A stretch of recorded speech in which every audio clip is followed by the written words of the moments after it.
Well, thank you so very much for inviting me to speak tonight. It's a true pleasure of mine to get to speak to a group of parents.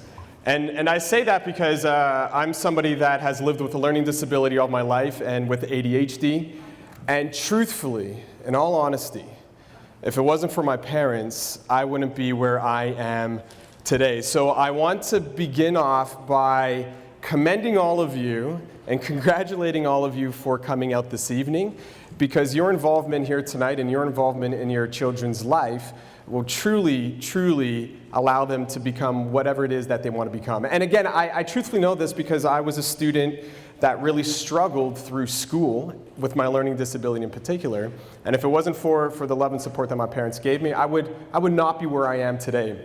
I just want to take a couple of moments to just share a little bit about how specifically my parents really, truly helped me in a massive way. And my wife and I were talking not too long ago, and we were talking about our very first memories. Have you ever done that where you just like kind of pause and you think about what was the first memory you have of your existence? And when I started sharing mine, I was a little bit surprised. And the reason I was surprised, I started thinking about this red bike of mine that I had when I was in grade 1. This bike was epic. Like, me and this bike, incredible. I did so much on this bike. I remember like driving it over, mountains, which I'm sure were like these small little hills, but in my head they were like these massive mountains. And I remember going on all these grand adventures with this bike. And the memory starts melding into grade 1, because when I was in grade 1, my teacher asked us to journal about something we really loved. So, obviously I started writing about my red bike and the adventures that I'd had with it. And then my teacher asked the class if people wanted to share their writing. So, obviously I put my hand up. I wanted to talk about, my epic bike adventures. So my teacher looks at me and says, DJ, come on up and share your story. And so I get in front of the class and I open my book and I start telling my class, reading about this massive adventure that I had. And I'll never forget this moment, and this is the moment that I remember, because there was this girl in my class named Natasha. I'll never forget Natasha. I throw her under the bus a lot because she's like a neurosurgeon in LA right now doing fine, so I have no problem throwing her under the bus. But Natasha, she sat next to me in grade 1, and she was very quick to throw her hand up and say, Miss, I don't know what DJ's reading because he's written nothing. And I was so confused because I remember looking at my book and I'd written all of this stuff and I showed it to my class, and because I was kind of mad, I said, no, I have written stuff, and I show my class and everybody starts laughing. And the reason they were laughing at me is in grade 1, I had no concept of what writing was because of my dyslexia. And I just kind of scribbled things on my page. It's not that I didn't have good ideas or good memories. I just had no concept of writing. So everybody laughed at me. And the memory that I have out of that was, I remember thinking, why am I different? Why am I different from everybody else? And it's kind of impactful because I realized, wow, that is the first memory that I have of my life. Now, one of the things that my parents have absolutely done for me is they had an awareness of the challenges that I had at a young age. And because of the awareness that they had of my challenges, they were able to go out and be my voice when I was too young to have my own voice. And they were able to advocate for me. They were able to work with the education system, engage in my learning to better help me start getting the supports I need, to be formally diagnosed, which I was in grade 4, and then finally get an IEP that allowed me to have the accommodations to ultimately set me up for some success. One of the things that definitely happened, however, when I was in school is I had a lot of hardship. There's a lot of times where I really struggled with self-esteem in a pretty massive way. And I want to share just one story with you, and then kind of share how my parents' influence on me, again, really saved me and allowed me to preserve some of my self-esteem. It was grade 4. I remember walking into class one grade 4 morning, and I had a supply teacher that day. Teacher didn't know me, I didn't know my teacher, first time we'd ever met. And to set this up a little bit, when I was in grade 4, I was probably reading at maybe a grade 2 level. So again, just not a lot of ideas of how to comprehend. And on top of that, my writing ability was really low. It was probably still kind of in the grade 1 area. And my teacher, my grade 4 teacher, or rather the supply teacher, said, class, you need to journal about your field trip, which we had gone on the day prior. And I think we went to a maple syrup farm. So I start writing all about the maple syrup farm. And I remember that supply teacher coming over and taking a look at my writing and realizing how bad it was. And she stopped me and she said, DJ, honest to goodness, what she said. She said, DJ, wow, there's a lot of spelling mistakes there. And I said, okay. And she said, DJ, I need you to do me this favor. I need you to put away your bad spelling and pull out your good spelling. Can you do that for me? Me being me, I'm like, sure thing, I'll pull out my good spelling. And so I pulled out my good spelling and obviously nothing changed. And teacher came around a second time and looked at my work. And this time was a little, I think maybe annoyed at me, and stopped me and said, DJ, we've talked about this once already, but you're in grade 4.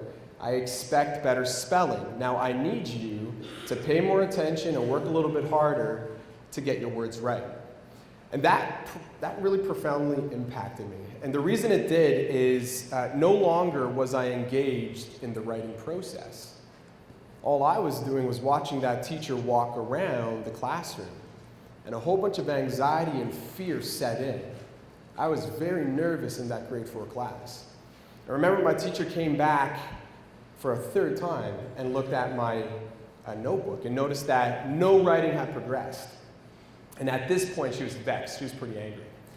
And she said to me, she said, DJ, I'm very frustrated with you, and grabbed my hand and actually brought me to the front of the room and called the attention of the class and said, class, DJ has chosen to use poor spelling in his writing. I want him to write on the board all of the words which he's misspelled. I've never felt so stupid in my life, and I've never been so angry in my life. And the irony of this whole situation, I actually didn't know which words were spelled right or wrong because, I'm dyslexic. And I remember the teacher being angry at me saying, DJ, write your misspelled words. And I was like, I don't know which ones are misspelled, which she was getting more angry because she thought I was, kind of egging her on.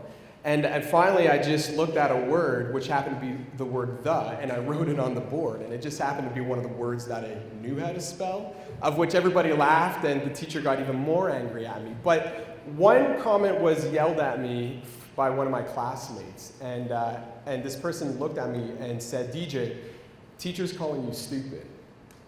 And I've never had such low self-esteem, and I've never felt so stupid about myself.